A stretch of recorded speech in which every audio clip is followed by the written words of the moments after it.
करेंगे जिसमें रदरफोर्ड के मॉडल को पूरा स्टडी करेंगे।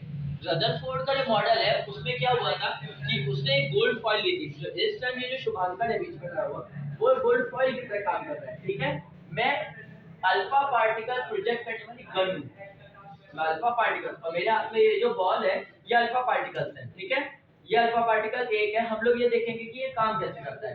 तो इसके लिए आप देखो, जब अल्फा पार्टिकल प्रोजेक्ट किए जाएंगे गोल्ड फॉइल के ऊपर, तो गोल्ड फॉइल के मोस्ट ऑफ स्पेस में और क्या होते हैं, खाली एटम्स भी बैठे हुए। तो उस टाइम बहुत सारे अल्फा पार्टिकल्स बिना टकराए निकल जाएंगे, कुछ टकरा के कुछ एंगल पे मुड़ेंगे और कुछ टकरा के उनमें से कुछ ऐसे पार्टिकल होंगे, तीसरा पॉइंट यही है, उनमें से कुछ ऐसे पार्टिकल होंगे जो कहा जाता है कि 12,000 में से एक पार्टिकल टकराएगा और टकरा के क्या आ जाएगा बच्चों वापस। तो तुम लोग ऐसे क्यों खड़े हो? तुम लोग वो हो जो फ्लोरोसेंट शीट होती है, जैसे ट्यूबलाइट में फ्लोरोसेंट कोटिंग होती है ना, उसके अंदर एक पॉइंट से दूसरे पॉइंट पे मैं तुम्हें कुछ दिखाता हूँ।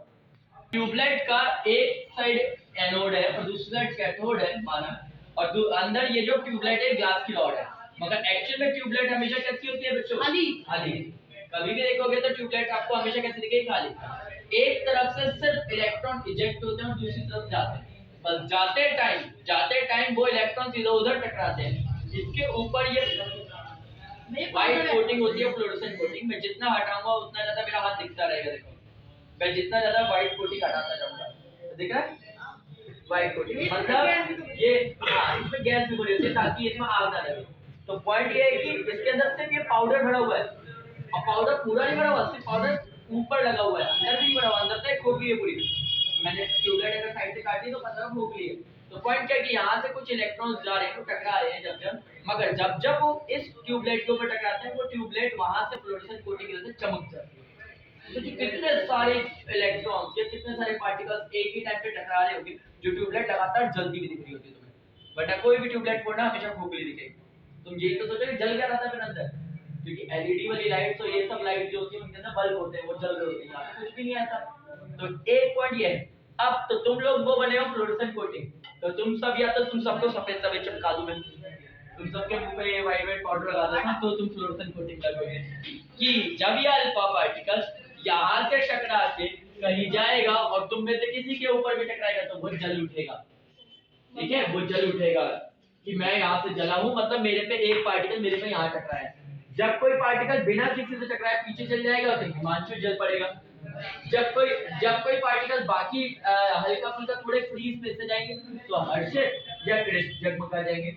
मगर जब वो अल्फा पार्टिकल मिडल वाले न्यूक्लियस से टकरा के जाएगा तो वो थोड़े से रतन, शुभम या फिर दिव्यांशु चमकेंगे। और जब वो अल्फा पार्टिकल ज्यादा एंगल से टकराएगा तो मयंक की तरफ जाएगा, और अगर कोई अल्फा पार्टिकल बिल्कुल स्ट्रेट सेम एंगल पे गया और वो न्यूक्लियस से डायरेक्ट टकराया, वो भी 90 डिग्री के एंगल पे, तो वापस मेरे पास आएगा, मैं चिपक जाऊंगा उसके। मतलब जलना तो किसी ना किसी को है एक नेक्स्ट पॉइंट। बस ये है कि हमें पता है कि वो गत्ता लेके खड़ा है तो वो बॉल परफेक्टली नहीं जाएगी, मगर ऑलमोस्ट काफी सही से चली जाएगी, कोशिश करते हैं, बाकी देखते हैं। तो यहाँ पे ये है न्यूक्लियस। तो अब स्टार्ट करेंगे 1 2 3। पहला, तो सबसे पहले जो पहला पॉइंट है वो क्या कहते हैं कि मोस्ट ऑफ अल्फा पार्टिकल्स ना सीधे सीधे निकल गए। देखो कौन चमका इस टाइम? मतलब जो अल्फा पार्टिकल है वो फ्री स्पेस में इधर उधर से निकलता हुआ जा रहा है, दिख रहा है? तो मैं गन हूं, मेरी तरफ से जो अल्फा पार्टिकल की बीम जा रही है वो बिना टकराए सीधे सीधे निकल जा रही है, सीधी सीधी। इससे क्या साबित हुआ? बीच में कोई अड़ंगा ही नहीं है, यानी कि बीच में कुछ ऐसा अड़ ही नहीं रहा, रोकने वाली वो हर्डल्स ही नहीं है जो उसे रोक रही हो। अब कुछ अल्फा पार्टिकल्स की वजह से क्या होगा, सॉरी मगर ये पता है ना कहाँ जाना था, ये यहाँ से टकराया, कहाँ गया ये? दिव्यांशु के पास। मतलब मैंने जब अल्फा पार्टिकल्स की जो ये अल्फा पार्टिकल की बीम है उसको कुछ साइड से टकराया, तो वो साइड से टकराने की वजह से अलग अलग एंगल पे जाएगी। अब गई सही से। अब ये किसके पास गई? रतन के पास। यानी कि अगर कोई साइड से टकराएगी तो वो कुछ एंगल पे जाएगी, ऐसी कर रही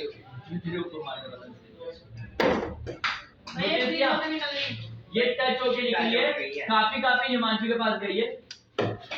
नोटिस किया किसके पास गई है भैया? हर्षित के पास। ये यानी कि बीच में कोई ऐसा स्पेस है जहां से अल्फा पार्टिकल्स टकरा पा रहे हैं। ठीक है, अगेन ध्यान से देखना, ट्राई करना।